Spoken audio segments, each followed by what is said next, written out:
Extreme skeptics, extreme believers. To me, they're the same people. Everything has something so much more profound underneath it. The queen is a lizard. There's probably going to be some earth-shattering realities, and I think we deserve to know the truth no matter what comes of it. We're just this rock floating. You would never imagine something like that. Bill Clinton's a reptilian lizard, and he eats 9-year-old babies. If that's true, then that's fucking stupid.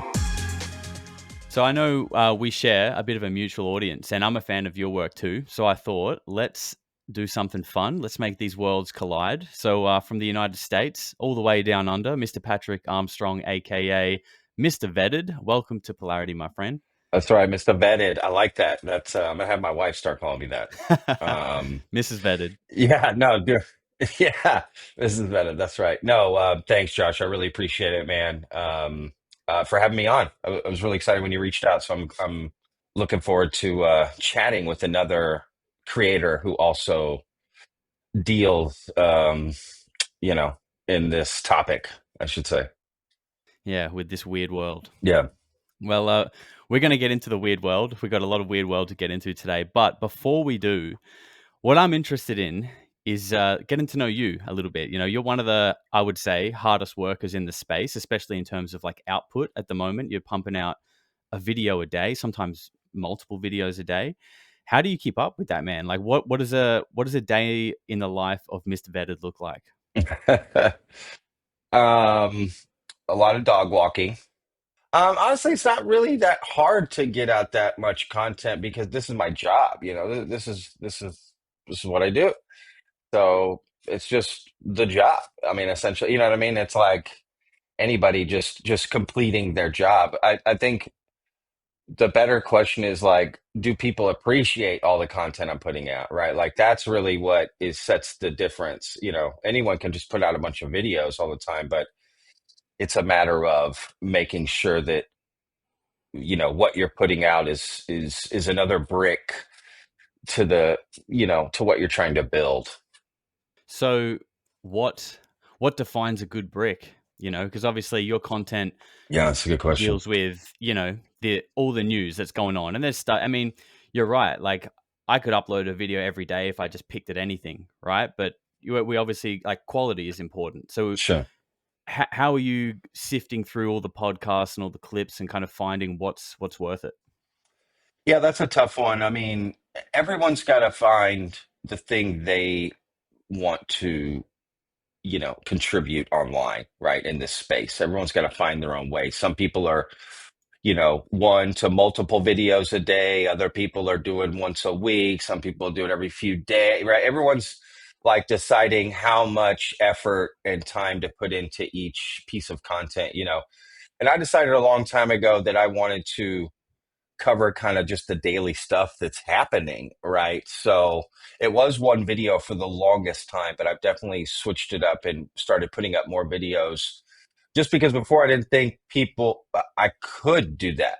Like I had the time, it was just more I didn't want to overload the algorithm, if you will, with For so sure, yeah, that's something I've thought about too. yeah, exactly. But then I noticed there's so many other channels out there that cover other topics and stuff that do that all the time. I mean, multiple videos a day. It's not that big a deal. So I tried it and I realized, oh, I can do this. I can put out multiple videos a day and as far as quality, I mean, that's always going to come that's always very subjective. I'm happy with the content I put out. That's, you know what I mean? From there, I can't control what people think of it. Some people are going to think I don't put enough effort into videos. Some people will think I just put in the right amount. Some people think, whatever. It's all a mix. So, and then choosing what that thing is I'm going to cover is just a mix of, people have sent me stuff. I've seen stuff, on Twitter, Reddit, my Discord. And essentially that's it, really. It's just kind of a mix of that stuff. So, what got you into this stuff? First of all, obviously, it's not. It's a bit of a fringe topic, although not as much these days. But like, where did this pique your interest, and how long ago? Well, I mean, personally, I would just say, since I was a kid, always been interested in what's outside of our planet, the idea of alien life on a more surface level. I watched movies, documentaries, big fan of the X-Files. That's why I put that, or this poster, that's why I put up the X-Files poster immediately, um, my studio, because that show always, that was like the jam for me for the longest time. I think that probably opened up a lot of interest for me. And then from there, you just start seeing stuff, you see a History Channel documentary or this or that, or, you know, starts to pop along. And then professionally, it just became, I would say, after James Fox's film A Moment of Contact, which is about the Brazil Varginha case, and that was Hmm. like maybe 3 years ago or something like that. It came out, and I interviewed him on my other podcast that I was running at the time, Lone Star Plate. And after that interview, it just really stuck with me. And once once I realized like that podcast isn't working, I need to try something new, and for being a creator, if I'm going to stay in this space, because that idea wasn't working. I just really racked my brain on something that would want to cover, but I'm interested in it. I have to have Mm. interest in it. Otherwise, you're not getting It's me not out going of to stick. bed. Yeah, you're not getting me out of bed to do it. Because I don't care about, money is never taking me to the place I want to go. It's the money will come later. I'll figure it out. I have to love what I do. So, this kind of just hit home like, okay, I want to do this, focus on this topic, and just started vetted, just brainstorm, found a name. You know how it is, you know how it goes. You find a name, you get a little logo, you get a little, okay, you start putting out content and kind of what's working, what's popping, what is working for me, what are people reacting to, and just find it, kind of find your groove. Nice, man. So I'll just back up on that a little bit there. So there's actually a little bit of a pre-vetted history in content creation. What's that about? Yeah. Yeah, for sure. Got into it in 2020 during the pandemic. I had a food truck Right. and catering thing going, so I've always had real, I call them like real life jobs, like out in the real Yeah, world jobs my whole life.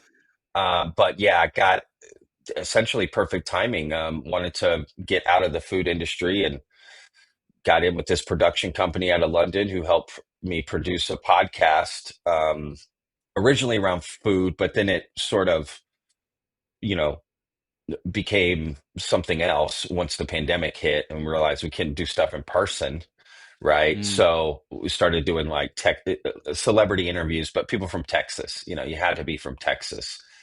And that's it. Just did the Lone Star Plate for a few years. But as far as like content creation, I guess I've always been, I did music a long time, recorded albums. I've been on other people's music. I've done little short films. I've done, always wanted to be a director. I went to radio school. Thought I was going to be a radio DJ when I was 18 years old. So I've always had this Nice, man. interest in, You're an artist. entertainment and, Yeah. creation. And yeah, I've always been a very creative person my whole life. And this is just another avenue to do that, right? Mixed in with like, I don't, because I'm not a journalist. So it's like you're creative, but at the same time, I'm also filtering information out for people and sort of aggregating stuff, Yeah. that I find interesting. So that's another level to it. But I like that too. That's Yeah. different for me. Yeah.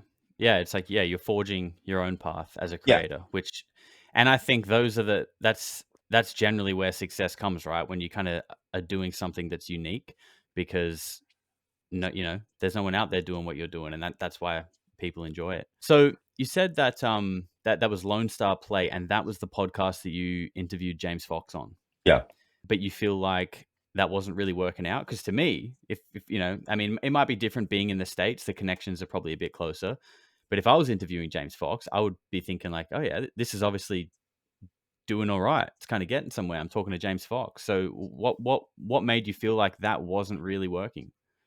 Oh, I mean, I interviewed, Olympic athletes, politicians, Oscar winning Right. actors, So screenwriters, authors. it was a very broad kind of operation, not just Yeah, like on Joe the Rogan UFO style, stuff. right? Like it was Right. just Gotcha. anybody interesting, but you had to be from Texas or have a connection to Texas. Yes, I understand. That was really the only criteria. And from there, yeah, it could be all kinds of different people. But and all that was great. I learned a lot and met so many great people, and did hundreds of interviews over the course of a few years. You know what I mean? Hundreds and hundreds, and um, really learned that aspect, like how to do interviews and how to talk to people. And but yeah, it just the numbers weren't there. I wasn't bringing in money. I mean, I hate to say it, I'm transparent, y'all. I always say that on the show. You need money to do these things. This stuff doesn't go for free. It's entertainment, but it's also something somebody's doing, right? So like we're That's doing, right. like you yourself too, right? Like we have to have avenues to bring in some money. I'm not trying to have a yacht with two Ferraris. I'm just trying to, live decently, and that's it really, essentially, right? But that's an aspect to it. So that other one wasn't just wasn't bringing in any money. It couldn't go. It's just, so that's it. But that's the only reason. If it had popped up, I'd still be doing it. I'd still be doing it. Doesn't mean I would be probably covering some UFO stuff, because I was covering like a couple things about UFOs before the James Fox. I took a trip to Area 51 and made a video about it. I interviewed a couple other people, tangentially some UFO researchers, and it was fun. It was just interesting, but it was just part of one of many things that I was Yes. covering. You know what I mean? So yeah, life would be. We can thank if you like vetted. Just be glad my other shit failed. That's it. Wait, when one door closes, another one opens, right? 100%. 100%. Yeah, I absolutely. agree. Just going back to when I sort of asked, how long you've been into this stuff, what started it. Have you ever had like an encounter or an unexplained experience yourself? Anything weird going on? I mean, you know, it's hard to define unexplained. I've never had what we would call like a UFO encounter or a non-human intelligence encounter. Uh, I've you know I've been in a house and maybe heard some footsteps. I didn't know what was going. That kind of shit. More kind of like ghostly, what you might describe as maybe some ghostly encounter, but nothing like even I would just say that. It's just nothing so you know that was obvious, right? No, man, I've lived. It's been a pretty um, you know non-fantastical existence I've had, but I have experienced like very profound feelings and very profound moments, right, from life. So I wouldn't say that I'm like missing out on those type of things. I've tried. I've tried to look for things and see things. And I was in a pretty prolific church goer for a few years from 18 to like 21. um and I prayed and tried to. Nothing ever happened. Nothing. Mm, Never. I would look around at other people and they're like, you know just taking it all in. I'm just like, why is that yeah, not yeah, happening? That's not happening to me. I'm yeah. trying. Here's the thing, man. I can't lie to myself. Hmm. I can't do it. I can't say, oh yeah, you have an experience, but I can't do that. I just cannot lie to myself. Like I wear my feelings on my sleeve. If I experience something, you'll know about it. It will be a real thing that I feel, because I can't lie about it to myself. I'm not, maybe I would be capable of lying to other people. I mean, we all kind of lie about things. It's just human nature. But I can't lie to myself, and I can't just say I had an experience when I didn't. I can't say that I saw something when I didn't. I just can't do that. For sure. It's interesting you say that because I totally agree. I can't lie to myself, struggle to lie in general. And I've actually had not as much time spent in churches, but I have spent time in churches a little bit when I was younger, multiple different times as well. Kind of like what you said, in an attempt to feel something, Yeah. in seeing other people around me who appear to just be like engulfed in this, mystical happiness that is just like, wow. you know, it's like awe inspiring in a way, and you want to be a part of that. But you're Yeah. right. At the end of the day, you can try, but you can't. I'm not gonna gaslight myself into thinking I'm having some kind of crazy experience when at the end of the day I'm not. But everyone around me seems to be. Yeah, It's exactly. interesting. It is It's interesting. very interesting, and what's also interesting is how now people seem to be having an identical experience when it comes to non-human intelligence and UFOs and psionic interactions with them. Yeah. It's you know, I think Diana Pasolka and a few other people have kind of said it's almost like a new form of religion that's or at least there's some kind of religiosity to the modern UFO story. Yeah. No, definitely. I agree 100%. Yeah, I agree 100%. That's what it's becoming. It's really just I look at religion and maybe there's other definitions, but I just look at it as a group of people who, you know, want to believe or believe a particular idea just so fervently, right? And, would do anything for that idea. So I think a lot of, people can be religious about money. I think people can be religious about, addiction or right, all kinds of different things. We hear like with the you know, things like telepathy tapes and whatever, you need to be even like remote viewing, like going back to some of the old books with like Dr. Hal Puthoff and stuff like that. They talk about, you know, the very first step to doing any of this shit is you actually have to believe in it, right? Even if you've got like that little subconscious thing in the back of your mind that's going like, I don't know about this, then that's like the roadblock, right? It's not going to work. So, you know, it makes me wonder if That's bullshit. what we're seeing Sorry. in churches is potentially like, you know, like what you're saying is like, is that little thing about like in the back of your mind actually the gate, a subconscious gate to stopping you from having that experience? What do you I, think about that? I mean, if that's true, then that's fucking stupid. Pardon my language, right? That's stupid. That's absolutely like that. If that's the case, I mean, there's what do you do about that? Right? Like that there's no way for me to approach that if that's reality because What you're lo, saying if like true belief is the gate, is like correct. the block. Correct. Like when they say, "Oh, you didn't make contact with NHI because your intention wasn't good. You didn't believe enough." Okay, get the F out of here. That's stupid to me. If it works, it works. But, and if that's the case, then again, how do I approach that, right? So to me, it seems more logical that has nothing to do with it. That's something that people may say to sort of separate themselves and be special from other people who aren't experiencing it. Maybe I'm not saying everybody, but yeah, it doesn't make sense to me. It's not logical. And if that is the way it is, then there's quite literally nothing I can do about it because I can tell myself mentally and open up all I want. If there's an extra level of openness that I'm not reaching, but I don't know how to reach it, well, then what the fuck am I supposed to do? Right? Like it makes no sense. I am giving it my all. Right. You can tell me you don't know what's in my heart. I know what's in my heart. So for someone to tell me your heart isn't open enough, bitch, you don't know my heart. You don't know what's going on in here. This is just me. So again, if that is some sort of roadblock or a lock, and you need that key, like you said, to get in, I don't know what to do about that. Like, great, if that's what people want to say, that's fine. But what are the rest of us supposed to do? So let's assume that argument is true. So if a bunch of 50, let's say 50 huge ass alien spaceships surround the globe and land somewhere, you're telling me people who don't have the intention or belief won't see it?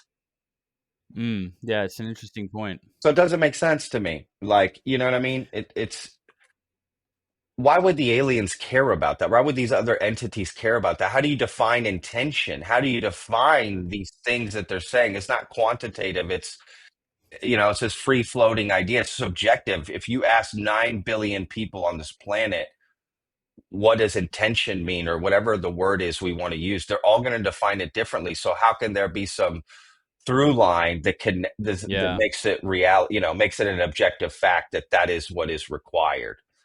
right? No, But I don't know. that's a really good point. No, it's a really good point. It seems to sort of like Sorry revolve for all the around. cursing. My No, dude, no. apologies. I'm loose tonight. It's nighttime. You know what I mean? Yeah, I'm loose, baby. you're good, bro. You're good. All right. We're cussing on the show quite All often. It's all good. right. Leading on from that is interesting because I mean, you're about to find out, right? Firsthand. Apparently, you got something exciting going on. Yeah. Bit of a movie coming up. What's going on there? Yeah, man. I'm gonna be over, or don't really know the timeline, but you know, from here moving forward, going to be recording a journey of exploration into what they might term as psionics, or this sort of, I guess, the psionics, really, because everything that comes with that: telekinesis, telepathy, mind to mind connection with other entities, so not just with humans, right? Whether you call that CE5, close encounters of the fifth kind, or something else. um yeah, I'm going to be trying it, going to be interviewing people about all of these things, going to be witnessing demonstrations live, for some of these things. And then, like I said, also trying it myself multiple different ways with different protocols, and because it's a whole game, right? There's a lot of thoughts and beliefs and theories about it. Some people say X, some people say Y, others say Z, about it. So who's right, who's wrong, what's going on, and really just going to share that journey in a documentary form, right? A film could turn out to be, maybe be a series, depending on, I don't know, right? How we package it. I'm working with a really, really good producer who has worked on stuff far greater than what we're doing with it. Like, I can't even believe he's working, with us. To be honest with you, because the guy's credentials are, insane. But he really likes the idea, and he's not familiar with this world. And it really, like you said way earlier in the show, like the topic is catching on. It's way more popular now. People are interested. Stuff has bubbled up in other parts of people's lives where that didn't bubble up before, right? They watched a particular show, maybe it's about sports, and they know Jim Bob, and I'm tuning into Jim Bob Monday through Friday on my way to work, and yeah, he how, and and then they start talking about aliens, and now it becomes, oh, Jim Bob's talking about aliens. You know what I mean? You don't have to necessarily go to UFO platforms like your show and my show, right? To find out about this, they're finding in other places. So it's just the flowers blooming more, right? So people are a little more excited, and and that's bringing some people on board who kind of want to do some projects about this. So that's kind of what's happening. Yeah, dude. I mean, the one of the biggest wild examples of that recently was Stephen Greer on Khloe Kardashian. Yeah, totally. I was like, "What? Yeah, What? Like that is crazy." yeah. And but like I mean, it's crazy, but like how cool. And like I'm so curious like how does Khloe Kardashian's audience what do you guys think of that? That's what I that's what I want to know. How are you guys taking that what Dr. Greer is saying? Well, she is. They've been friendly with Dr. Greer for a while. Really? Yeah, Greer's very connected to like a lot of celebrities, and um, he has been for a long time. So, but either way, like you said, she puts him on the podcast and still platform. Yeah, It's not like, oh, he's a crazy kook. No, that's right. it's I'm They're taking taking him this serious. seriously. Yeah, they're taking him seriously, and it's happening a lot more. And I mean, Stephen, what's the weird one is Stephen Greer went on Dana Carvey and David Spade's podcast. So they're two ex SNL members, Saturday Night Live members, right? Which is a famous sort of sketch comedy show in New York, whatever, right? So they have a show called Fly on the Wall. They don't talk about this stuff. They bring Stephen Greer on, so their top episode of all time.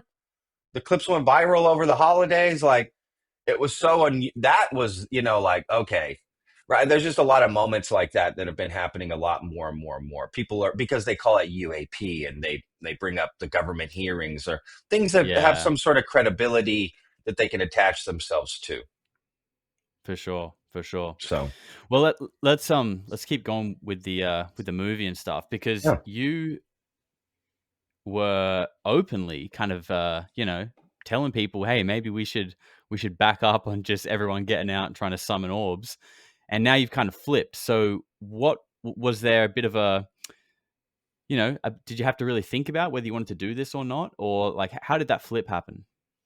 Um, I don't. That's a good question. I'm still very apprehensive about it, and that's part of the documentary, right? This is my real journey. It's that's why no one will be able to say in the documentary, "Oh, Patrick's," never said. No, I've been saying that for a long time. Just like you said, I don't know what I'm inviting into my mind. I don't know what's going on. What am I summoning, right? What if like something bad had like I don't know. That unknown is a little scary, and no one can really provide any safety protocol. So that's still a concern for me. That's still a. I look at it like jumping out of an airplane with a parachute. Like it's or no parachute. I don't know. I'm until it happens. Like I'm gonna do it, but I'm nervous up until the moment it's gonna happen. Like I'm still apprehensive about it. But I just thought if I'm going to cover the flip that you're talking about is more primarily I realized okay, if this is your job, you you have an opportunity that probably a lot of people would want if they could, right? Which is this sort of funded journey to explore this, right? And then share it. I thought, okay, I should look into this. If I'm going to talk about it, if I'm going to have opinions on it and I'm capable, I'm not saying everyone should do that. Not everyone has the time. They got jobs, they got lives. I get it. But this is my job. So, okay, let me go out and look into this thing and really explore it and just see what happens. I don't know what's up. I'm going in with a mirror, right? So So whatever is you were reflected is what approached? was reflected. Sort of. I mean, sort of.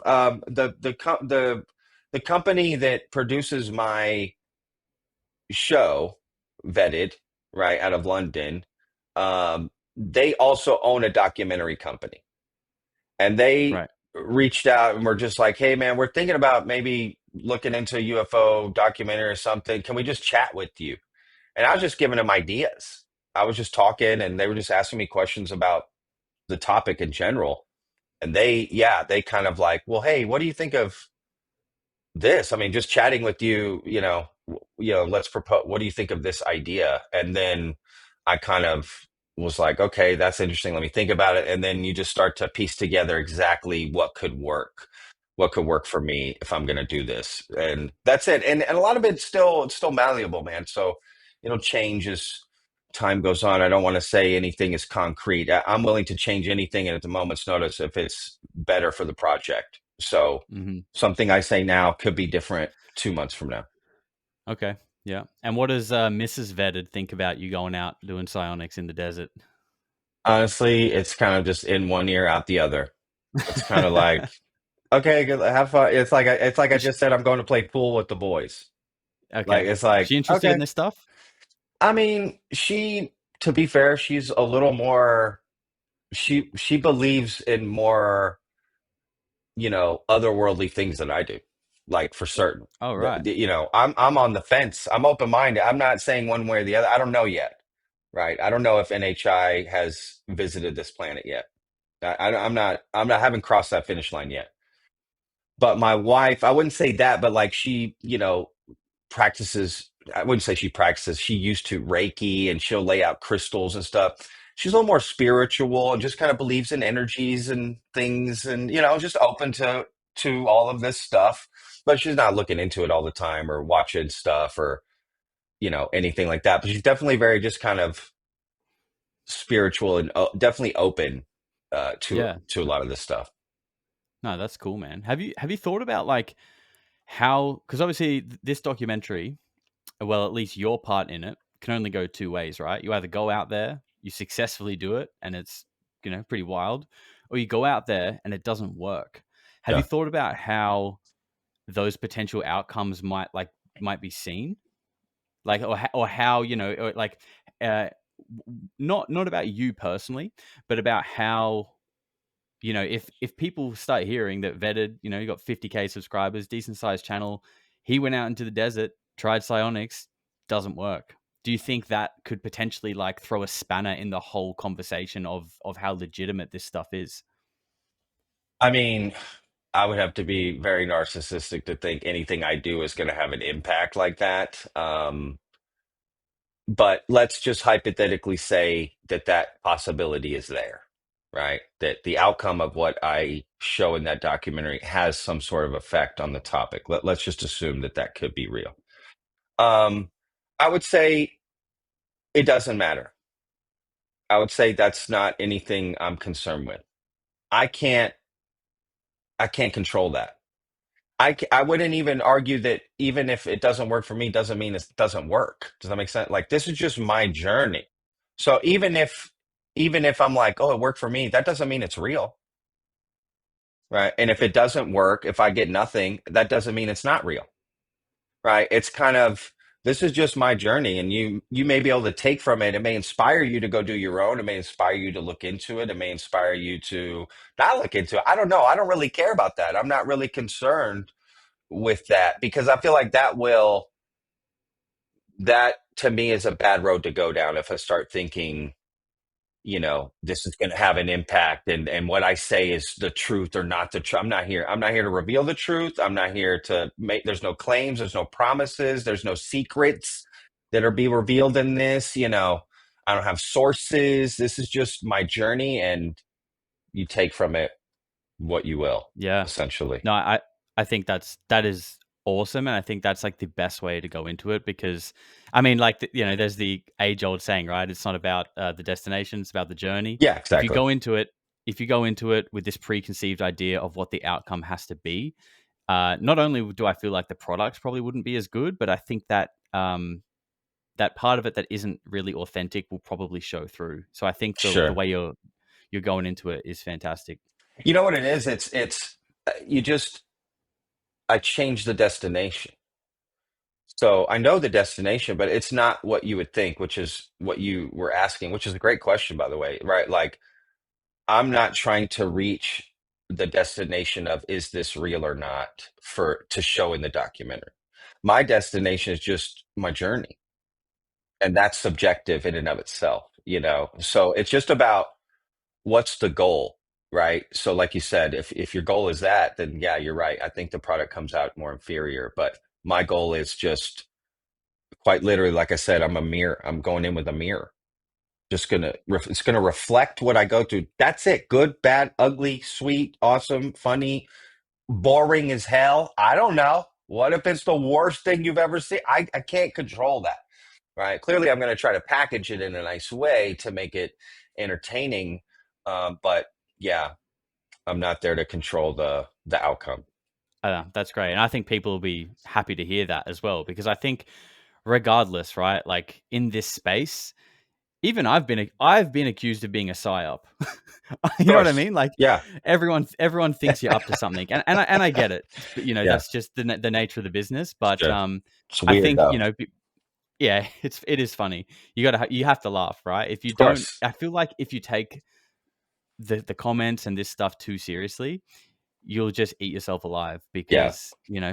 Good the point. the world is very fragmented and there is no one truth anymore. There's 50 different versions of it, and Sure. it can make for a chaotic place. You one of your recent videos, which I really liked, about Jim Goodall, Ben Rich, the Skunk Works. This is a topic that I've talked about on my channel heaps.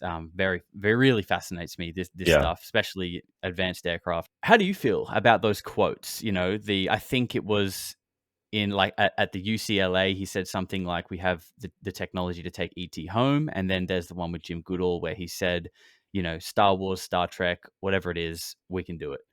Yeah. Like, if that's true, if that is true, and remember, he's saying this in the '90s, that Star Wars, Star Trek, we can do it. If we think about what that means, like that blows the door off of everything. How do you feel about that? There's a lot there's a lot of nuance there, depending on how deep you want to dig. One, we could say we could just start with, one, we don't know what exactly he means by Star Trek and Star Wars. We assume it's the space explore, but what do we? I don't know what he means, by that, if that is.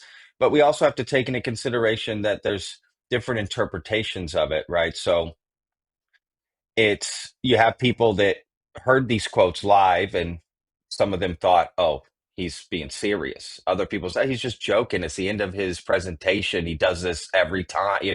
It's not meant to be taken that seriously. And there's, then you have some private conversation or a letter, or there's a lot of context missing from all of this.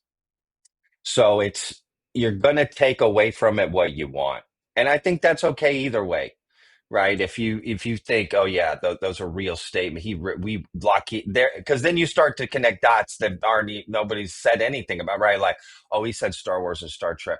Lockheed worked for Lockheed. Lockheed has reverse engineered alien technology. We're using that out in public. Like all of a sudden it just becomes Yeah, this yeah. this this domino effect. Well, wait a second. That's a speech from UCLA in 1993. Like how did we get to, way over here with them, right? But Lockheed has a lot of lore, right? So you just start connecting dots. It just becomes this thing. I don't know. I don't think there's enough information to conclusively say one way or the other what he actually meant by those statements. But if it were true, I'll just end here. If it were true, why would you just reveal your cards like that? You're saying if it were true, why would he? Yeah, why would he just say that stuff nonchalantly at a UCLA? You wouldn't reveal classified information like that. That would be Mm, legal, first of all. that's a fair point. I think for me personally, I put a bit more weight into Jim Goodall and the deathbed confessions, because it's not uncommon for people who have been holding on to things that they feel are important for the world to know, to let them out when they know their time's pretty much up. And you're right, there's obviously a lot of speculation involved. But the one thing I always try and look at when, whether we're trying to work out if Stephen Greer is full of shit or not, and all these kind of things, right? Yeah, Is like, what is the human aspect? Like, what if we try and put ourselves into that situation, which again is hard because we're not there. But yeah, this is allegedly a phone call between two close friends, but before one of them was going to pass away. And he said, yeah, well, he said what he said, and he also said in 2025 you'll find out. That was part of that call. And so I think, one, we're here in 2025, and it really feels like we might be about to find something out. But also, like what reason could there be to make that up?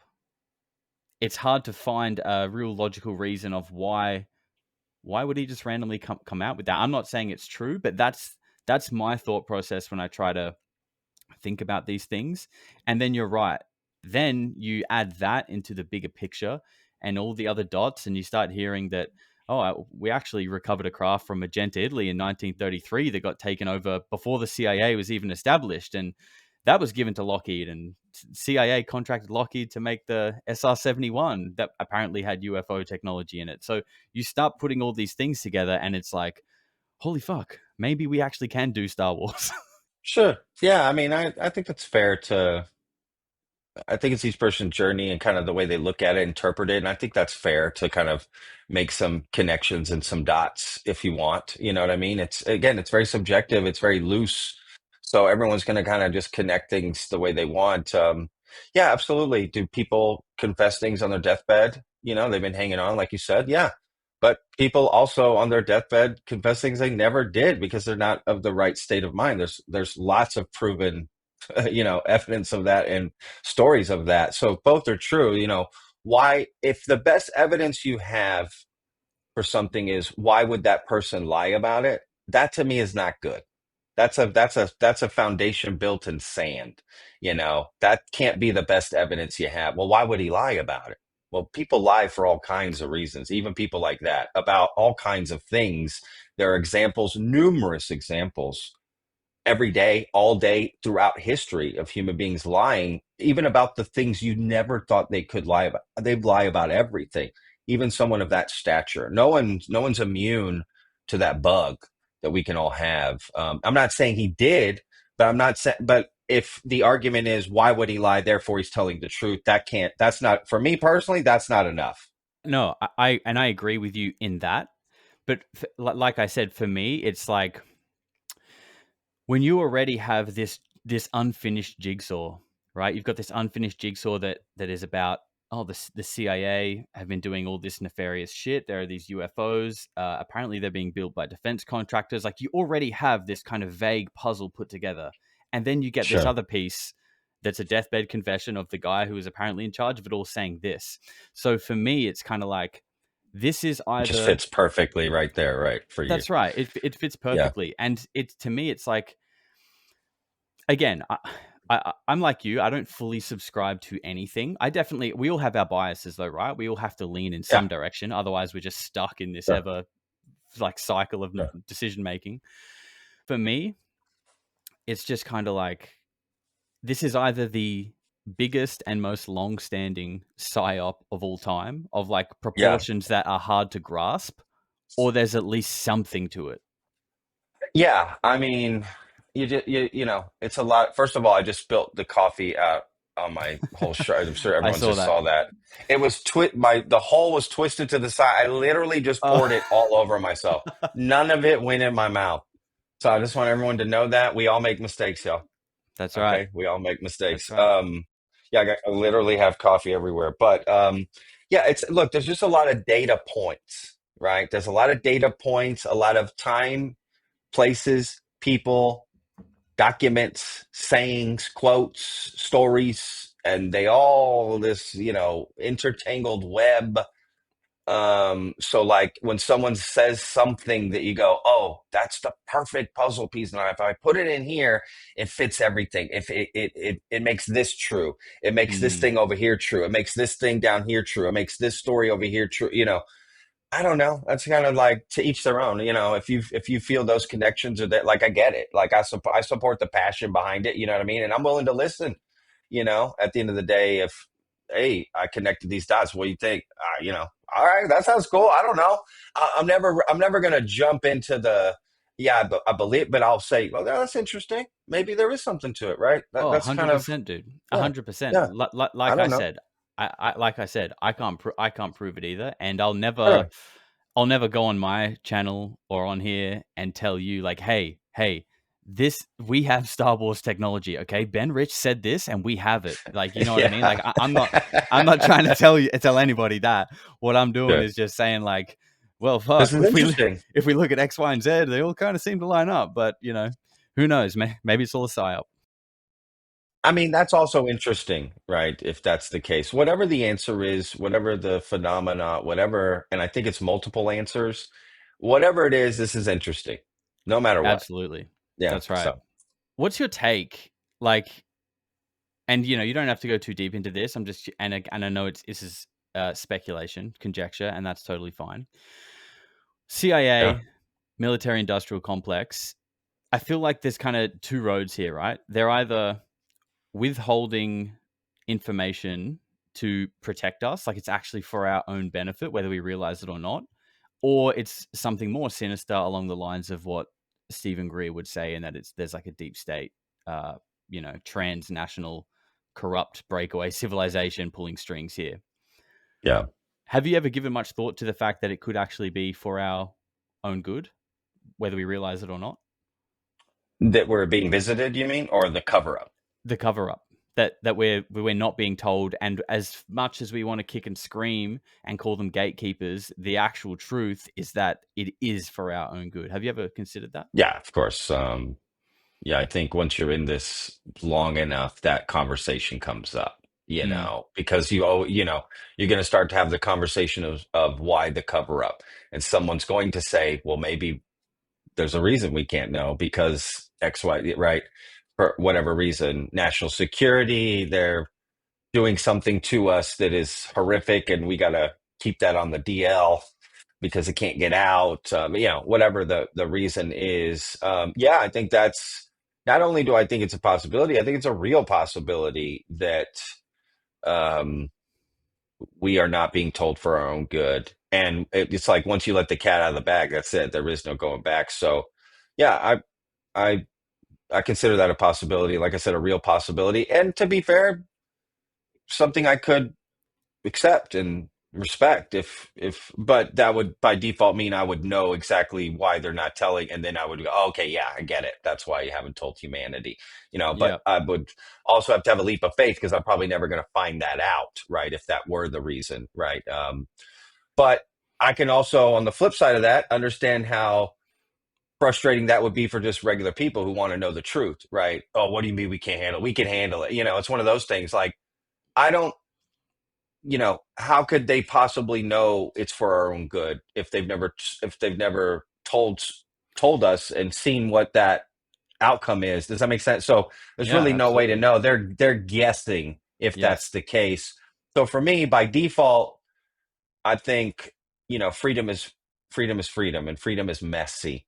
And I think we deserve to know the truth no matter what comes of it. That's for humanity. That's humanity's journey, and no one's in charge of humanity's journey. Not one human, not a group. So we deserve to know the truth. And if the outcome is not good, well, that's just the out. It is what it is. If it's good, then great. If it's a mix, then great. I mean, just it is what it is. But to sort of, I mean, it would be like if we still never found out the Earth is round, Hmm. and we never found out about space still. Yeah. We're still in that world, but secretly, they've known about it a long time, but don't want us to know, right? So that's weird. That would be weird, right? We'd be living in this Truman Show. And the church tried that, right, with Galileo. They tried to hide the fact of many times whether we were the center of the universe. No, hang on. We're in a solar system. We're not even the center of that. The sun Yeah. is. There's many, many different breaks in reality where they tried to keep that from us. And what would that have done? That wouldn't have helped humanity. That would have repressed humanity, in my opinion. That new knowledge is what excites people. It gets people inspired to want to search more curious research. That's where we come up with inventions, and you know we Yeah. I feel like we thrive that way. So I think that knowledge would only help humanity thrive, in my opinion. Yeah, I totally agree. And I think what you said there about it would repress humanity, I actually feel like that's a huge contributing factor to the conflict and instability of the world today is that we are evolving on our natural kind of path, but there is something about the truth of our evolution and our reality that is being suppressed. And I feel like that suppression is causing like this like a pot that's boiling and now like the lid is starting to shake and they're trying to like Yeah. shove that lid on there, but it's boiling, baby. Like it's going to blow soon if you don't Yeah. get that lid off because it's just that it's the way it has to go, right? It's the natural evolution, but something is being kept out and it's causing this it's causing a problem. It's causing a big problem. Yeah. Yeah, no, it's a are, good analogy. are you familiar with Tim Taylor's hierarchy of beings that Diana Pasolka has talked about? Is hierarchy of beings. Refresh my memory. What you mean So by this that? So this is basically something that Diana Pasolka says Tim Taylor told her is how he views things and what he believes. And it's essentially that there is at the top is God, and then there are like angels and spirits, demons, even. And below that, you've got non human intelligence or other intelligences that are kind of superior to us. And then below that, you have factions of the intelligence agencies, and then you have humans. So obviously the big thing there is like, wait, factions of the intelligence agencies are above us in this type of hierarchy that's including angels and aliens and God. I was just curious if you were familiar with that and if you kind of had any thoughts on that and how that could potentially tie in with what we were just talking about, CIA, deep state, control and cover ups. Because if Tim Taylor, who, has apparently dog tags for the NRO, CIA, NSA, he's the guy, is that's what he believes. It's something very interesting to consider.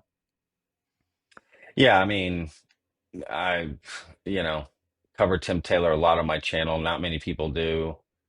Um, I find him to be the most fascinating person in the UFO community, without a doubt. Absolutely. And no one's ever, it's whatever. But as far as specifically as this hierarchy structure, yeah, I've heard that. And really. it's just another line of thinking that he has that is, you know, no different from other people in the community, to be honest with you. The whether it be the download protocols, this hierarchy that he sees things, who he reports to, there's many things about it. I don't know. Is there a hierarchy? I mean, you know, is hierarchy a man-made attribution, right? Is that, you know what I mean? Like, did we create hierarchies? Or hierarchies real, right? You would say, oh well, let's look at the animal kingdom, right? And what there are clearly predators who get prey, and it goes. There's a circle of life, but I don't know. You say, well, sharks, the head in the ocean maybe, or killer whale, whatever the beast is in the water, and then on land it's this, right? So, but in different parts of land, there's different animals that rule. So, what are we talking about? Hierarchy in what way, and on what? I don't think he explains that enough. I think it's in the form of like in intelligence, like not intelligence agencies, as in like Yeah, as in no, intelligence I get on it. a cosmic sort of level. Yeah, but what does that mean? Like, what intelligence on a cosmic? Like, what is intelligence? What does that actually mean, right? Is it just you have more knowledge than somebody, right? Someone can be smart but uneducated. Someone could be educated and not smart, right? Like, just because you have knowledge doesn't mean anything. It's how you deliver that knowledge, right? What if you're not a good teacher, right? Do you blame the communicator or the communicatee for a message not being received, right? If I told you a story and you're at the end of it, go, I don't get it. Whose fault is it? Yours or mine? Probably mine, because I didn't convey the message to you well enough to where you understood it. I should have met you where you are, right? It should be different for everybody. So again, even a hierarchy of intelligence, I don't even know what that means. If that is what he's saying, right? Like, so what does that even mean? Like, there's a lot of terms thrown out in this topic that get used very loosely, and I get it. I use them loosely too. But if I really were to sit down and break them down in a nuance, it doesn't really. It's very subjective or ambiguous, right? A lot of this stuff. So when someone says intelligence, what our version of intelligence, right? And go ask every culture and country in the world what intelligence means. They're all going to have different answers. That's why education is different throughout the world, right? It's just see and how they test that education, right? Or test that intelligence, right? These are different things throughout the world. Just, so I don't know even what that means. Okay, fair enough. What I wanted These to are talk great to you as questions, well. by the way. Just FYI. Yeah, great questions, man. Thank you. What I wanted to talk to you about is just kind of like disclosure in general and some of the key figures that are in it, because I mean, I don't know how you feel. I kind of flip a little bit back and forth, right? Sometimes I'm all for it, and other times I'm start to get a little bit bitter. I call it like the scorned ex girlfriend. You know, you just start to get Yeah. a little bit pissed off with the circle that seems to happen, because it starts to Sure. feel like a little bit of a circus, right? You've got these people who are up on stage who seem to just be like enacting this what seems to be like a very long planned disclosure, right? Starting right back at 2017 with TTSA, and then and I talked about this in a video as well, because Tom DeLonge, I don't know how much you know about Blink 182, but he was talking about aliens and UFOs like a long, long time before TTSA. Like, I mean, in 1999 album, they got a song called Aliens Exist, right? Big Yeah. alien guy. These people come out for the first time to the public, Chris Mellon, Lou Elizondo, through TTSA, through Tom DeLonge. And now Tom DeLonge doesn't really say zip about it. He's kind of like pushed aside. And now these guys have almost like used him as a conduit to come to the surface, and are now like enacting this, nearly decade long, what feels like a performance. And what makes it strange is you've got people who, like Lou Elizondo, who are slowly seem to be telling us each year just like a little bit more, a little bit more. Because like what I've always found odd is the fact that yes, he came out in 2017, but the things he was saying back in 2017, and mind you, he'd just left the government at this time, right? So he's not associated with the government anymore, and he was basically saying, oh, I mean, I can't remember what it was exactly, but it was like, I think there are aerial threats. There are these aerial threats. Where now here we are at 2025, and remember, he doesn't work for the government anymore. So really, his knowledge hasn't changed. He hasn't learned anything new. But we're nearly 10 years on. But now he's saying we've got craft. We tried to reverse engineer them. NHI are real. So like, if you have been in the government that whole time, you knew that the whole time, but you weren't saying that 10 years ago. You've slowly increased what you're telling us. So it feels like a very planned roadmap. And then you've got him pointing at people like Stephen Greer saying he's a charlatan, he's full of shit. But Stephen Greer's been telling us the whole thing, whether he's right or wrong, I don't know. But he's been not holding anything back since the 90s, and his story hasn't changed. But they're pointing fingers at each other saying that you're disinformation, you're disinformation. Like, it's fucking Yeah. wild. Yeah.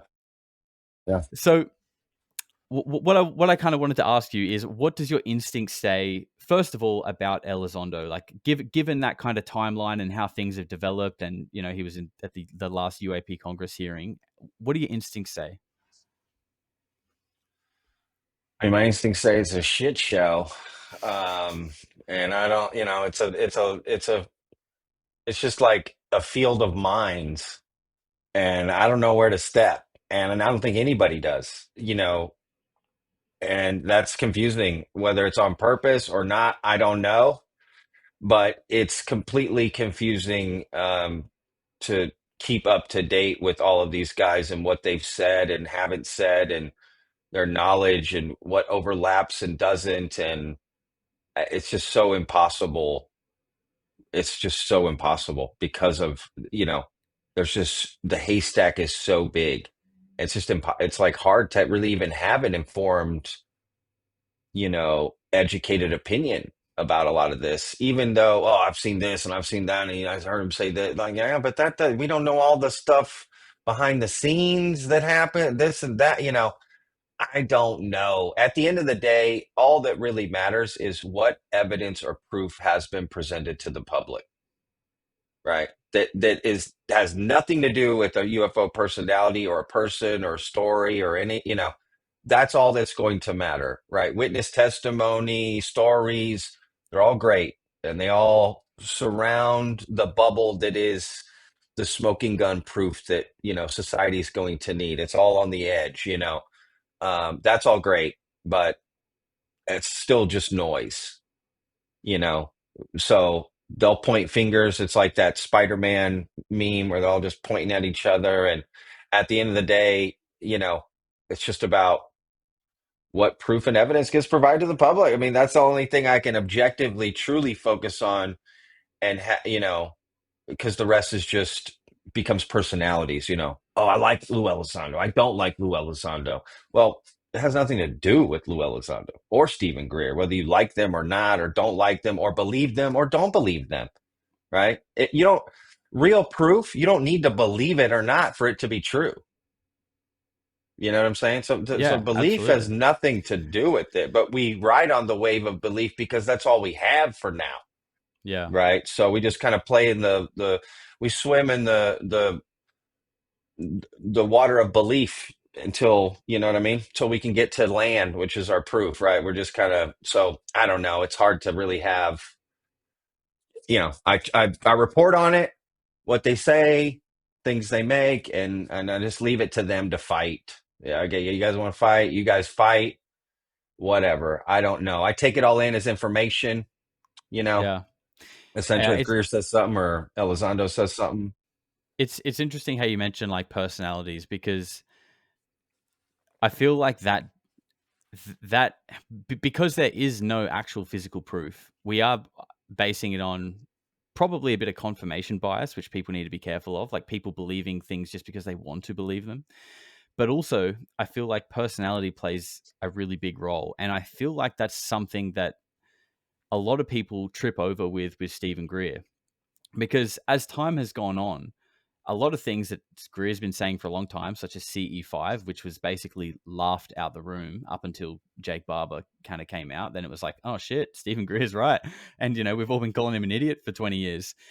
But I feel like the thing is with him is that there is definitely like some kind of narcissistic personality trait, some kind of like a bit of arrogance. And I feel, and it is annoying. Even I like to listen to him, But it's like when he's having a conversation with someone, someone might say, "Oh yeah, that's like the Roswell crash, isn't it?" And he'll be like, "Oh, well, actually, the Roswell crash happened this way." Like he can't just let things be told. It has to be Stephen Greer's way, and Yeah. understandably, that annoys people. But I feel like people let their distaste for him and the fact that that annoys them distort the information that he's actually giving. Now he's just like this annoying grifter, but and he might be annoying, but that doesn't mean what he's saying isn't potentially true. And I feel like Sure. that is yet another landmine, like you said, that people get caught up on. Like it's hard to sift fact without some kind of bias that comes from elsewhere. And even then, we don't know if it's fact or not. Well, again, that's a great point, and I agree with what you said, right? Definitely people are influenced by Greer's personality and may not listen to what he's saying. But again, remember when I said before, like if I tell you a story and at the end you say I don't get it, whose fault is it, right? So is that Greer's fault that people aren't listening to his message because he's letting his personality get in the way? Yeah, that's his fault Yeah, yeah, because that's the only thing he can control. He can't control the millions of people he's talking to and how they're going to perceive it. He can only control himself. So he needs to realize that that affects the message, like the messaging. If you really want people to get this message you're trying to put out, then you need to do better. I mean, it's all on you. It's all on the person communicating the message. Same thing I say for extreme skeptics, or extreme believers. To me, they're the same people. Extreme skeptic. Oh, it's all bullshit. You're a grifter. These guys are lying. This is that. It's like nobody's listening to you because you're so aggressive yes, and dude. disrespectful. And so you have this message that you feel is right, but you're packaging it in a way. You know what I mean? It's like you got a piece of Wagyu beef. You think you do, but you package it in shit and nobody wants to touch it. Like it matters how you present things. And if you really want people to see quote unquote the truth, whether you're a skeptic or a believer, right? I mean, you got to think about how you present things and how you come across to people. That is going to matter. And I think that just falls on, to each their own, right? So it's going to fall on Stephen, but he may feel it's not getting in the way and his message is getting out and it's fine. And Yeah, it's all, but yeah, I think it's on the person delivering the message to be cognizant of that. yeah. No, I totally agree. I think there's a bit of a shared responsibility. Like I feel like people could also have more awareness of their Sure. of their biases.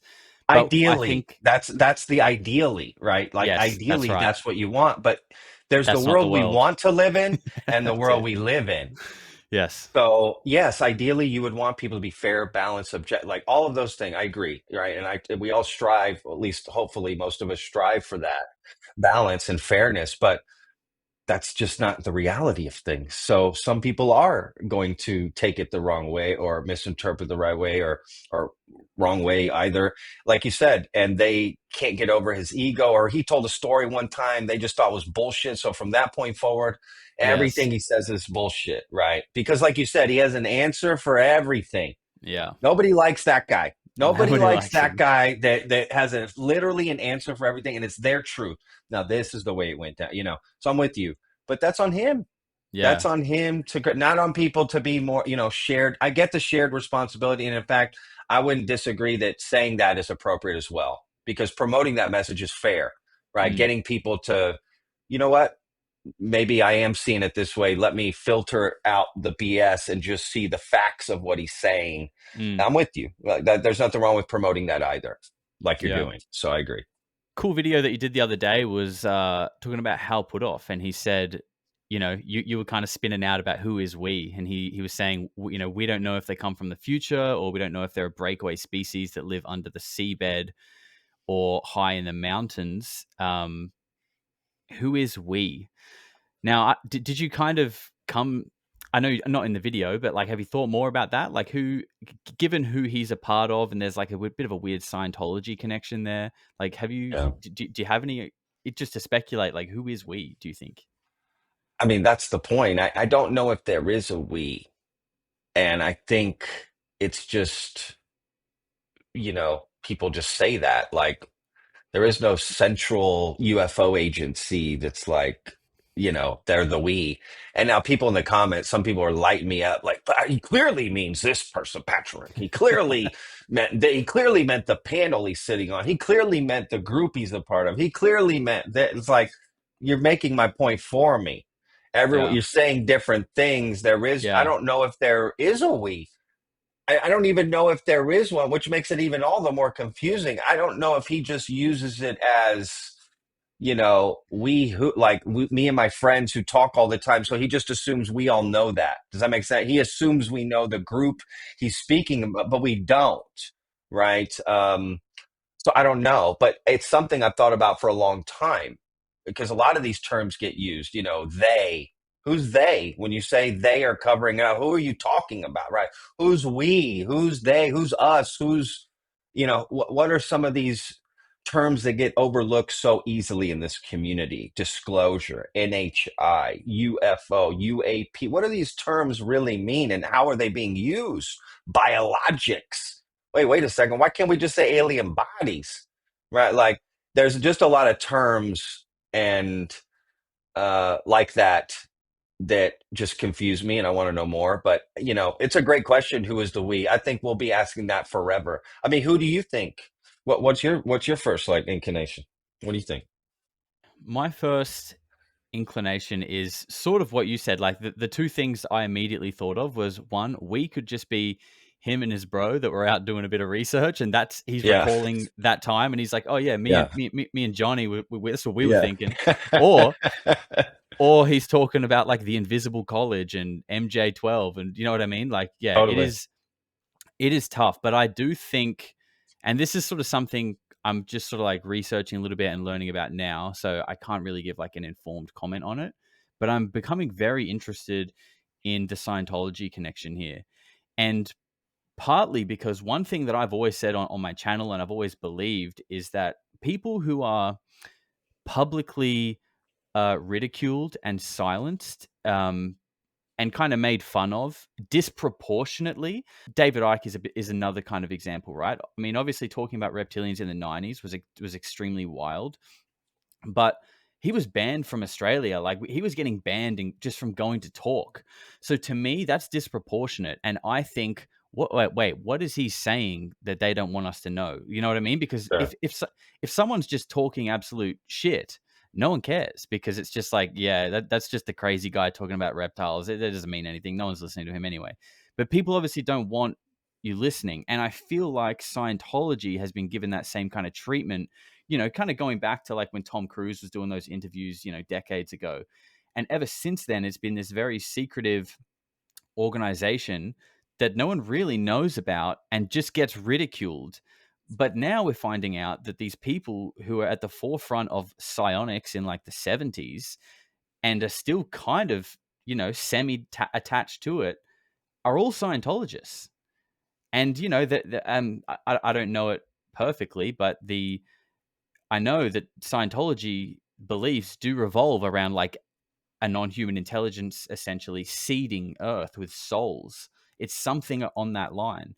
Um, so with where we're at, and knowing that these guys are Scientologists, it makes me kind of think, what the hell is going on in that church? What, like, do they actually have some answers here? I don't know. Are they the we? I don't know, man.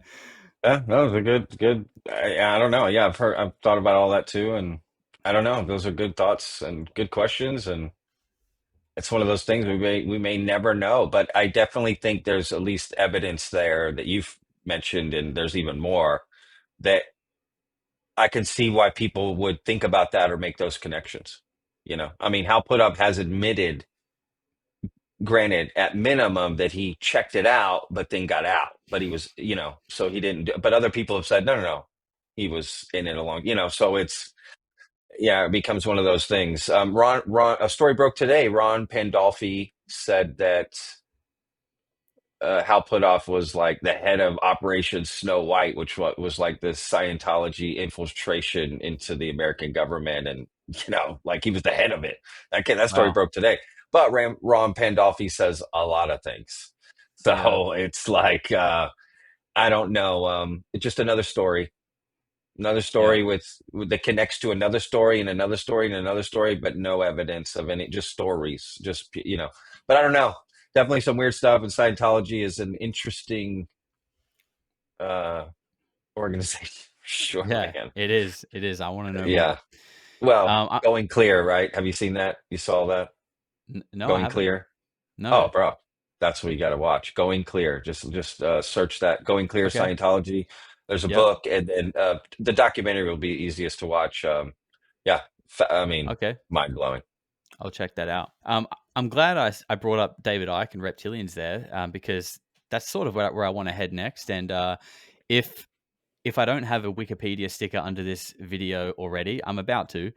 and you and surprisingly, you actually put out a video today talking about reptilians as well. So this Yeah. is something that okay, I'll back up a little bit first. We'll get into the reptilians, but I want to say that they tie in because I feel like why I think disclosure is so complicated and why this is such a very hard to navigate space is because it's not just like I don't think this is my personal opinion. I'm interested to hear what you think.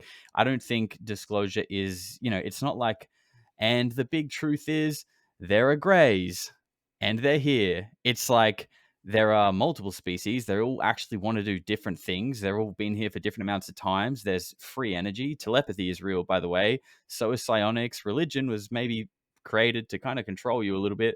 Like there's a whole package of shit that comes with disclosure, whatever that is. And I think personally, that's why it's so difficult and perhaps why it was kept secret for so long. And I mean, yeah, we don't know because we're still in the middle of 2025. But when you go back to Jim Goodall in 1999 saying 2025 we'll find out, and even the Bledsoes, Ryan and Chris, said that like in 2008, in 2008, they were told something about 2025 too. Like it does seem like this Hmm. year is meant to be, and you know what? We've just apparently found structures under the pyramids. We're finding life under Antarctica. Like all this weird stuff is like, I don't know. It kind of seems like, even as easy as it is to be cynical, like do you actually feel like we are kind of getting somewhere?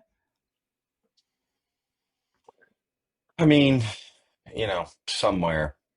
Like, what does that mean, right? Like, that has to be defined. And yeah, I mean, look, Somewhere it's closer to the truth about sure, but then reality.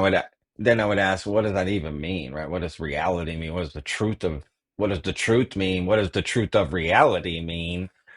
Look, I'm a nightmare to talk to because this is what I do. I have to like everything's an iceberg to me. And that meaning everything has something so much more profound underneath it. Everything, every thought, every idea, it can be really pulled apart and looked at. So I just think, objectively, the only thing I actually know to be true is that I don't know anything. And even that I'm not sure of, right? That's a famous Socrates quote, but I believe that. I don't know anything. And I don't even know if that's true. I don't even know what I don't know. So I know that, so I would imagine that we're not at the edge of what we consider to be reality, that we know everything about our existence and the existence out there. I can't imagine we've hit that wall. So clearly there must be so much more, right? Another profound moment of, oh shit, the earth is round. Oh shit, we're in a solar system. Oh shit, there's stuff outside the solar system. Oh shit, the universe goes here. Oh shit, the big bang. Oh shit, microscopics, right? When we used to like started looking like there was a whole world living on our body, right? And like microscopic world, scale became a thing. Scale. Oh shit, where are we on the scale ladder? How big or small are we really?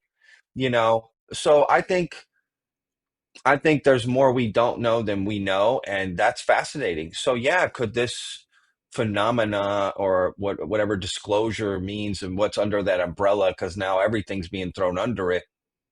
I don't.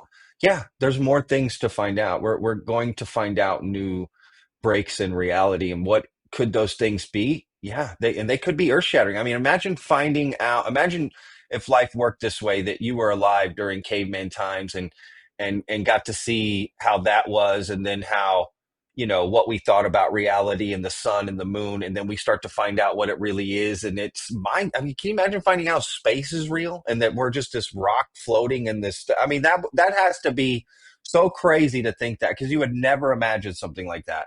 So yeah, there's probably going to be some earth-shattering realities that will come upon. Is the phenomena one of it?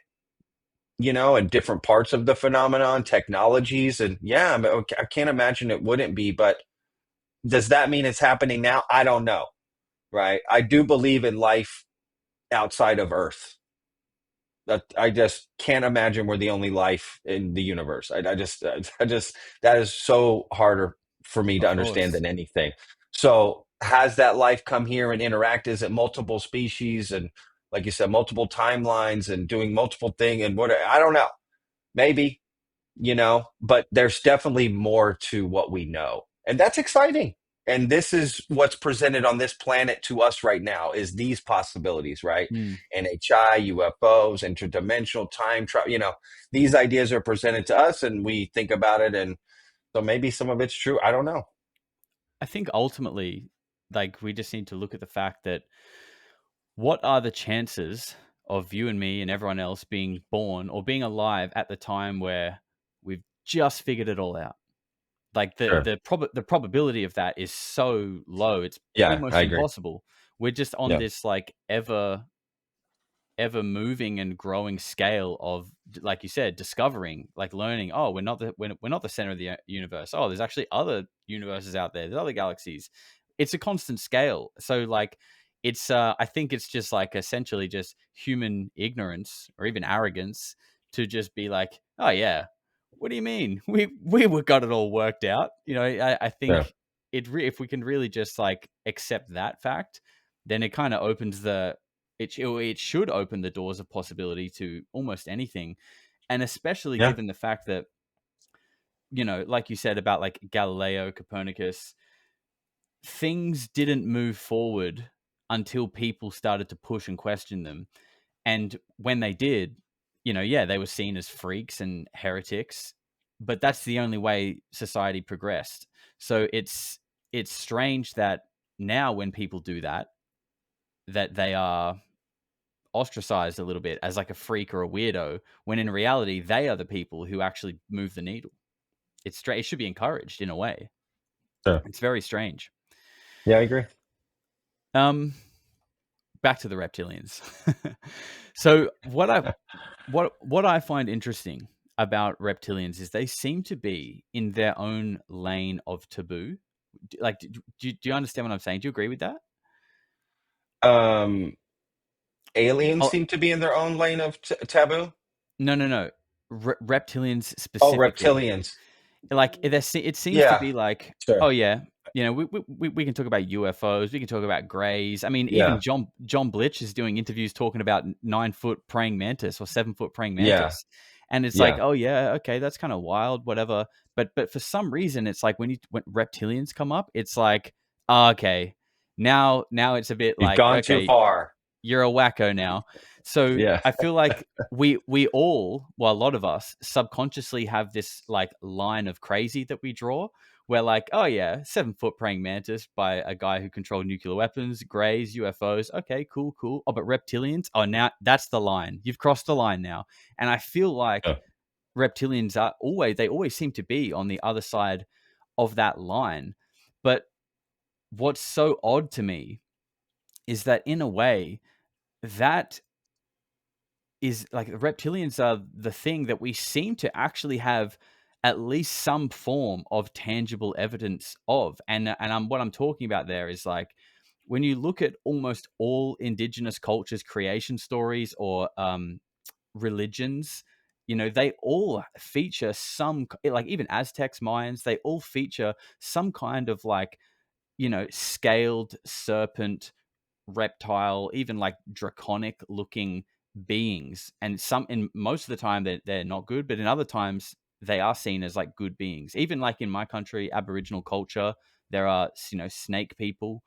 Um, yeah. and then and then you could even extrapolate on that, and we think dinosaurs are the oldest thing on our planet. that's some form of a similar potential intelligence that could have grown out of that. So it's just weird to me that, like, grays are all like acceptable, but there's sort of like no real evidence of that. But there are all these stories of these beings that are hushed and like don't talk about that on a whole other level. Have you sort of experienced that as well? Whenever you've talked about it, people think that's like the line too far. I mean, for sure, but that happens with everything. It doesn't matter what aspect of the phenomena or whatever you call it you bring up, someone's going to say that's a bridge too far. But there seems Someone's to always be, going to do but that. but but I think You like feel that you feel the reptilian lore is a little bit more ostracized than maybe other aspects. I think majorly. Like I think Yeah. in people who are like into ufology these days, obviously there are more people accepting of it. But like you said earlier, there are more and more people now from the mainstream starting to be like, oh, damn, I saw that having UFO hearings in Congress. I guess this stuff is real. But if you told them about reptilians, they're going to be like, oh, you're a conspiracy theorist, wacko. Do you know what I mean? Like, there is this divide. And I'm not saying like we need to close the divide, reptilians are real. I'm not saying that. What I'm just Yeah. trying to highlight is that there is this strange divide, yet there are all these stories of things that seem to kind of tell us that tale from like creation myths, and I don't know, just Yeah. seems a little bit strange. No, I agree. And again, to me, I hear what you're saying. Yeah, to me, I see that with lots of different aspects. I remember when I went to cover remote viewing for the first time, and people were like, "Remote viewing's bullshit.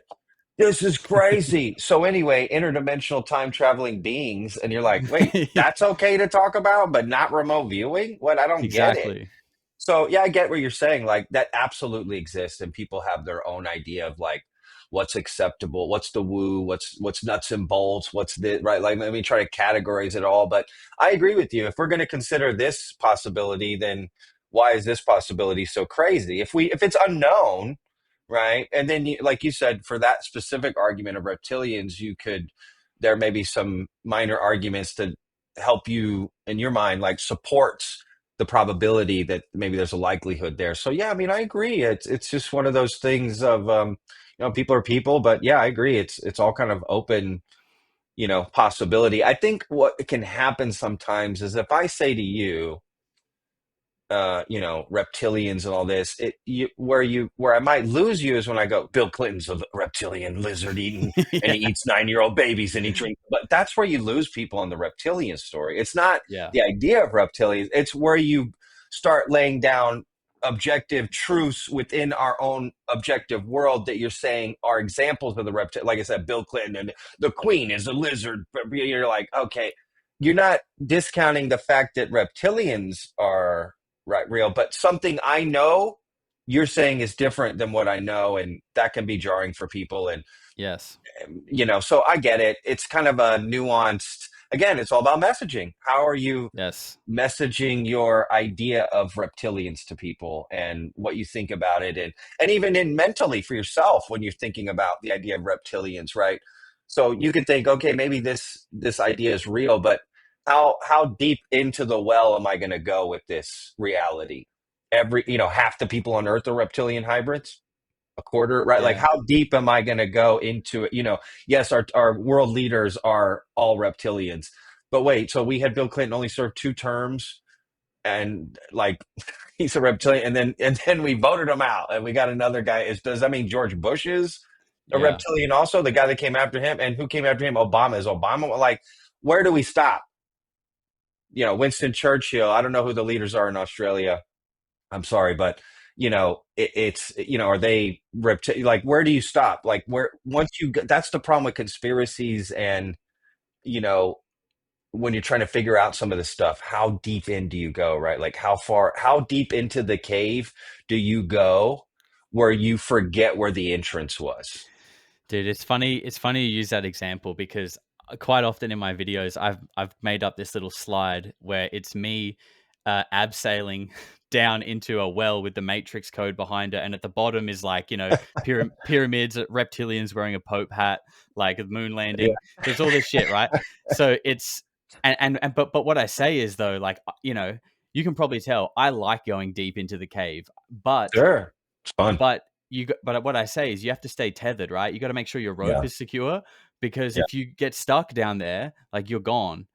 Yeah, I And agree. it's really important, and that's why I'm sure you walk your dog every day, you get outside and you go connect with the real world, because if you Huh? just get stuck in that cave, that's when you don't come back. You got to stay tethered. Yeah, I agree. Yeah, well, great advice, and I agree. I say explore, be curious, consider things, watch video, look into stuff, read a book. I'm all for it. I'm all for all of that stuff. Documentary, I don't know. The crazier idea, I am. I'll listen. I don't know. I'm willing to listen. This woman had 7 alien babies with I don't know. Okay, let me hear. That's interesting. But it doesn't mean I need to believe it or not believe it, but I'll take all the information and I'll go down the rabbit hole. But like you said, stay tethered. If now that curiosity becomes you don't leave your house, you stop going to work, you ignore your family, you're proclaiming to everyone that the world's going to end. Open your eyes, and you got a tinfoil hat and you're wearing a Yeah, yeah, robe, and you know what I'm saying. You got like, you know what I mean, peanut butter on your fingers, and you just like, crazy. yeah, Yeah, you've gone too far, right? yeah, I think I would look at it this way. It like if you really care about finding the truth, do the best things to do to give yourself the best chance of that happening. So, you know, you want to climb a mountain. Well, you don't just willy nilly start running up the mountain. You get gear and you get help and you get a plan because you want it to happen, right? You want it to succeed, so you're going to do it the right way. I'd say the same thing with this. That to me is a necessary, apparel or tool you need is a tether, like you said, to the real world, to make sure you don't go too far in. If you really care about it, don't go too far in, you know? yeah. Yeah, yeah, exactly. I like personally, I think it's great fun to go far in and speculate and, talk about ideas and possibilities, but Yeah, you have to be willing to not subscribe to any of them, unless you have proof. I mean, if there's proof of sure, anything, then of course. But sure. most of the time there isn't. It's all speculation, and it's fun and it's interesting and exciting. But you got to Yeah, stay tethered, and you got to just remember that we don't know, and you can't subscribe to this until we actually know. And I think that even goes both ways. Like, I did a video on the pyramid stuff that's just come out recently, and I've got people like coming in the comments like, "This is bullshit. Like, humans yeah, built the pyramids."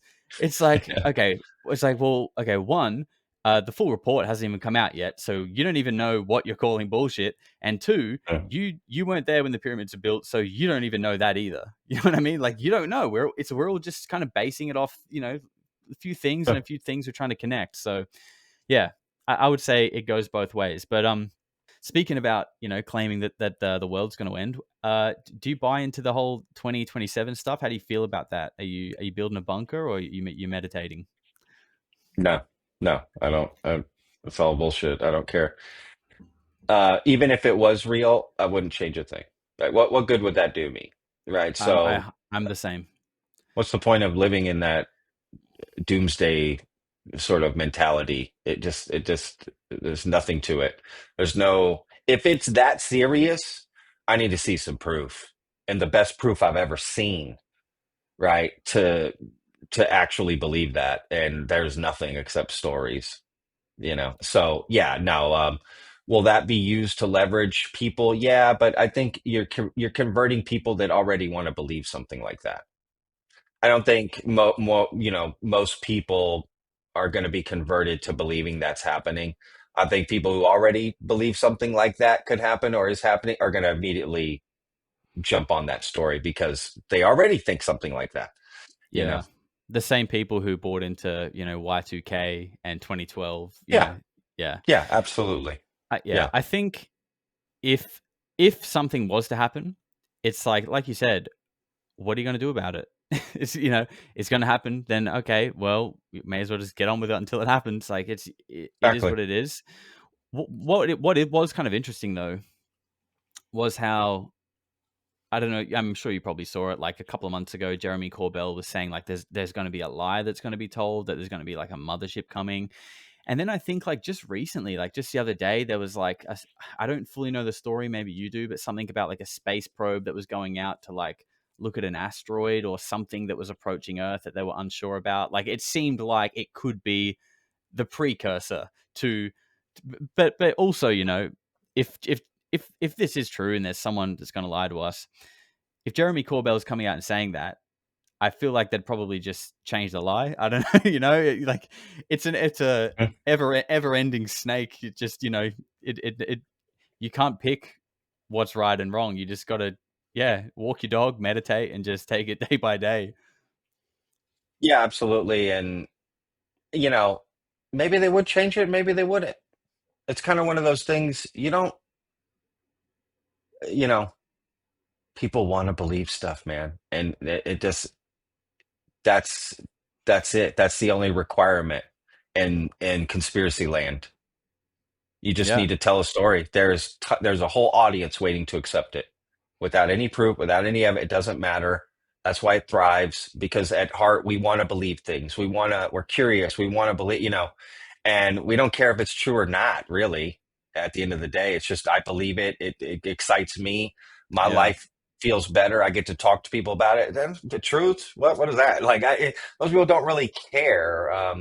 So yeah, I think even if they didn't change it, we're like, yeah, Jeremy said that. Who gives a crap? We're still going to sell this lie, and it'll work, right? yeah, Just it works. Lies work. Like marketing works, even if you know the marketing techniques. It still works on you, right? yes. So it doesn't matter. It's like we're wired in a way. Like Oh, no, so, I even think if we actually right, are. I remember yeah, reading something about it that like we actually, you know, I don't know if it's in our DNA or like what it is, but that it literally is something coded into us that like strives, like we need something to believe in, whether it's sure, God, religion, aliens, or being the best athlete in the world. Like we all have to have something that we like focus our life on, because if we don't, we just have this like meaningless existence that makes us just depressed and like, yeah, it's like actually in us. And yeah, perhaps that is leveraged against us in many different ways, you know, like the fact that 100%. yeah, It's called purpose. yeah, that's it. We want And that purpose, and it gets leveraged against us, like you said. 100%. Yeah. Well, that's pretty much it, man. Is there anything else you wanted to talk about? No, man, I just want to say this was really cool. This was a great conversation, man. You asked really good questions. I've seen your channel. It's great, dude. You do a great job. You present everything really well. I think, I could see you growing in this community for sure, man. And I really like your personality and, you know, how you see things. And, I just wish you the best in this, dude. It seems like you got a lot, figured out on how to kind of deal with this. And yeah, just like your approach. I mean, at the end of the day, and I just say keep doing what you're doing. But I really enjoyed this, man, for sure. Yeah, This was thanks, awesome. dude. Thanks, man. I really appreciate that. And yeah, thank you again for coming on. I'm sure our audiences will appreciate it. And if you could take us out. All right, weirdos. Every day's a gift. Peace. Eventually, people are going to say, what the hell is going on? No matter how far you go into the dark, when you flip, you go exactly the same place to the light in our galaxy. Everything. Because everything is in balance. Everything is a polarity. I think it's just going to get weirder and weirder and weirder, and finally it's going to be so weird that people are going to have to talk about how weird it is.